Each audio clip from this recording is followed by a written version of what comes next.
Coucou tout le monde, c'est Chantalou, j'espère que ça va bien. Aujourd'hui, mon coucou spécial est pour tous les amis qui aiment jouer dehors à faire des constructions comme les castors. Je vous fais un beau bye-bye, un beau coucou. Aujourd'hui, le livre s'intitule Le castor qui travaillait trop fort, aux éditions scolastiques, écrit par Nicolas Audland et traduit en français par Claudine Azoulay aux éditions scolastiques. Alors, vous êtes prêts? Apporte ta doudou avec Chantalou et hop, on commence! Alors, le castor qui travaillait trop fort. Il était une fois un castor qui travaillait tellement qu'il ne réfléchissait pas toujours à ce qu'il faisait. La négligence de ce castor commençait à devenir un gros problème dans la forêt.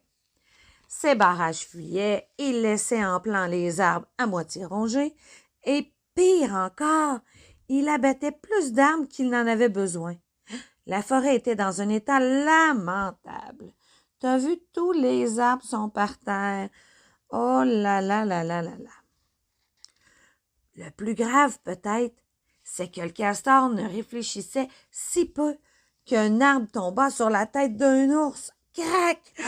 Aïe, aïe, aïe, pauvre monsieur l'ours! Imagine, il rongea même la patte d'un orignal qu'il avait pris pour un tronc d'arbre. Regarde avec ses grandes dents. Le castor était à ce point insouciant. Vu, il ronge la patte de l'orignal, il pense que c'est un arbre. Un accident terrible allait arriver. C'était inévitable. Oh là là! Ce jour-là, alors que, toujours sans réfléchir, le castor était occupé à ronger un tronc d'arbre. Ah! L'arbre lui tombe dessus. Ah! Pauvre castor, regarde, il est pris en dessous de l'arbre. Le castor se réveille à l'hôpital, avec la queue tordue, 2 pattes de cassé, 3 côtes de fêlée, 4 gros bleus, 5 doigts foulés, 6 orteils croches, 7 petites coupures, 8 vilaines égratignures, 9 muscles endoloris et 10 méchantes échardes. Aïe, aïe, aïe! Il a passé toute sa vie à ronger, à nager et à construire. Ah, il n'est jamais resté assis tranquille un seul instant. Non, non. Et le voilà qui peut à peine se gratter le nez. Regarde, il y a une mouche sur son nez. Il peut à peine l'enlever. Au début, le castor ne peut rien faire d'autre que regarder le plafond. Oh! Mais petit à petit, il commence à aller mieux. Il se repose beaucoup. Et quand on se repose, on reprend des forces. Peu après, il arrive à marcher avec des béquilles. Regarde, il y a une patte qui lui fait mal encore. Clopin, le castor réussit à s'approcher de la fenêtre. Ah, pour une fois, il remarque l'état lamentable de la forêt. Oh oh! Les fuites de son barrage, les arbres à moitié rongés, les pansements de ses amis et une famille d'oiseaux sans abri. Ah! Monsieur Castor prend alors conscience de tout le travail qui l'attend quand il va sortir de l'hôpital. Regarde, les petits oiseaux n'ont plus de nid parce qu'il a coupé son arbre. Oh non! Le lendemain matin, le castor se lance un programme de réadaptation rigoureux. Il va essayer de guérir. Il se remet debout, il fait beaucoup de yoga, il soulève même des haltères. Il profite aussi de cette période pour mettre à jour ses connaissances. Il apprend à dire « excusez-moi » et « merci ». Il récupère rapidement parce qu'il fait des belles siestes et vous le voilà prêt à rentrer chez lui. Hurrah! Les amis du castor sont très inquiets de le voir de retour dans la forêt. Oh, regarde, les amis se sauvent.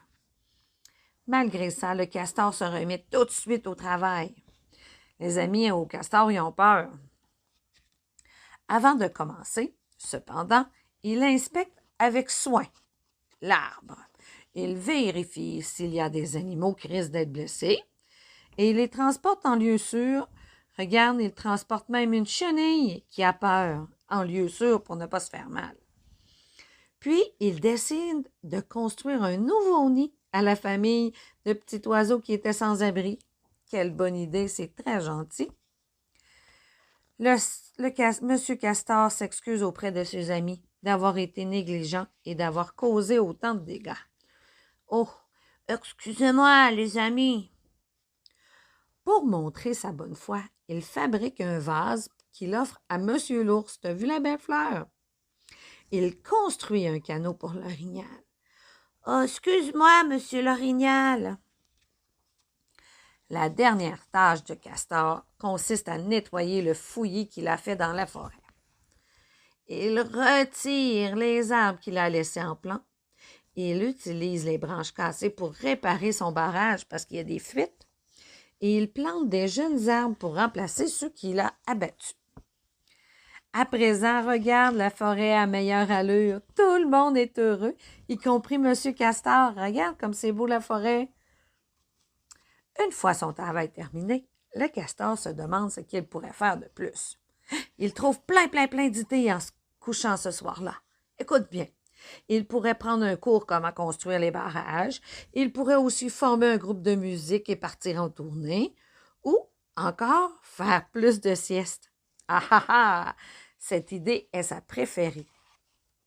Faire du bon travail, c'est très épuisant. Oh, le castor pose sa tête sur le coussin de feuilles moelleux et s'endort aussitôt. Oh, il ne lui reste plus qu'une tâche à faire. Rêver.